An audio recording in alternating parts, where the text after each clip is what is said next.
Good day everyone, I am Michael, moderator for this webinar.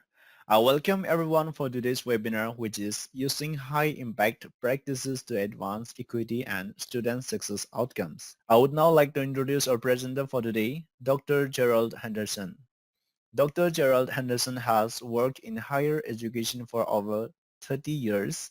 Dr. Henderson earned his Bachelor of Arts degree in English from Roosevelt University, master's degree in social agency counseling from Henderson State University, and his Doctor of Philosophy degree, PhD, from the University of Illinois at Chicago in curriculum, instruction, and evaluation. I would now like to hand over the floor to the speaker. Over to you, Gerald. Thank you. Thank you so much. Thank you so much. Want to get started because I do have quite a bit to cover. So let's get started and we'll go from there. First of all, I want to kind of give you an overview of my objectives for this webinar. I want to talk about how to recognize a student success culture through an equity lens, the types of data that you would want to have to understand any equity gaps among underserved student populations. I also want to talk about the role of institutional self-reflection and assessment in creating a culture of student success. Build a framework or food for thought framework in terms of how your institution may want to identify any advantages, which there are many, of creating a holistic institutional culture for equity and student success. How to choose between the terminology of high impact practices compared to best practices. Is it an either or proposition? The definition of equity, because I think that's important. 21% of the institutions surveyed defined equity as a commitment to the non-discrimination and equal opportunity principles. Another 21% responded that they defined it as removing barriers to access for underserved communities. 17% defined it as opening access or requiring minimum qualifications for admission. Another 16% defined it as being supportive of diversity among students, faculty, and staff. 14% defined it as ensuring fair, equitable access and opportunity for all. And another 14% defined it as fostering an inclusive and supportive campus environment. Another 14% defined it as ensuring student demographics reflecting the community that is served. That I provided that really gave an overview of what the Higher Learning Commission did in terms of this survey. Equity is defined as it related to student success. 44% of them defined it as recognizing and addressing disparities in educational outcomes. Last but not least, 8% of them defined it as equitable support for faculty and staff advancement. How do you identify the equity gaps relative to student success on your campus? Graduation and completion outcomes, retention and persistence outcomes, basic needs, things like food and housing insecurity. Other issues in terms of equity gaps, mental health and psychological support. And again, these are pieces of the puzzle that still speak to how successful a student can be during their experience in college. Well, what types of data that may be needed for me to identify any equity gaps at my institution?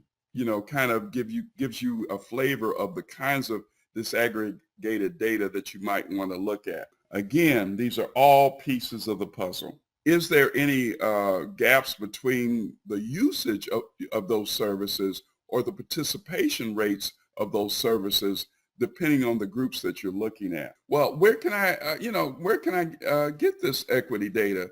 Does it exist? Provide data metrics from an institution-wide and perhaps an equity perspective as well. Other data sources that you may want to look at, the registrar's office, tutoring services.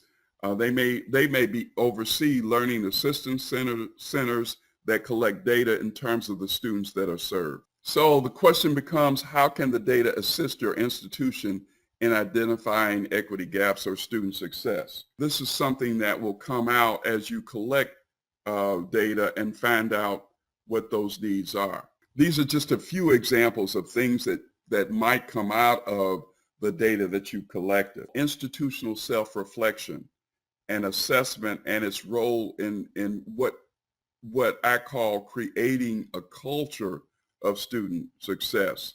And and some of the key components that I believe are important in terms of self-reflection, they're going through in their eyes and then being able to adapt and change the approach and and strategies in terms of how they can be helped.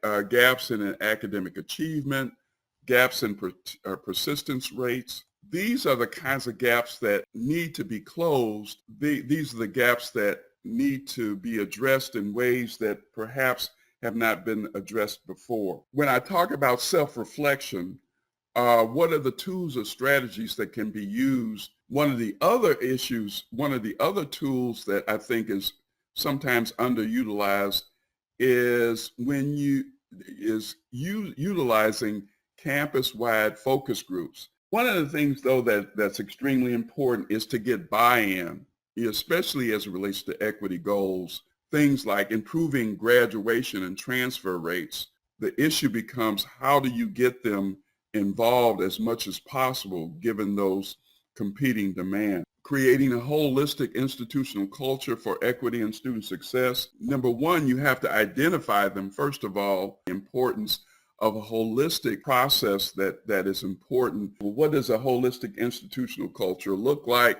It's one where data sharing between offices and departments, divisions, etc. exists, enhance student success among those groups that seem to have the most challenges. The high impact practices for achieving equity goals, evidence-based practices that advances student success, and of course it requires a maximum of student participation. High impact practices are relative to the institution that are using them. Best practices with high impact practices. It's always important that you evaluate those desired outcomes. Did the replication of those of methods and strategies to address the equity and student success needs of the institution, if you fall short in terms of achieving those equity and student success outcomes, you want to understand the why. You want to collect and analyze the data, and then you want to reevaluate those strategies. And then my question, of course, is, are you listening? Are you listening to the students? Are you listening to faculty, the staff, of course, and of course the administrators who may oversee those offices? My final thoughts: it takes a holistic approach to address equity and student success. It will take honest and open communication. Again, listening to students and being able to collect data to assess current and future strategies. That is an ongoing process in order to be able to address these issues on your given campus. Okay, thank you. Thank you so much. So that does conclude the session for today. Thank you everyone for participating. Now you may all disconnect. Have a great day ahead. And thank you.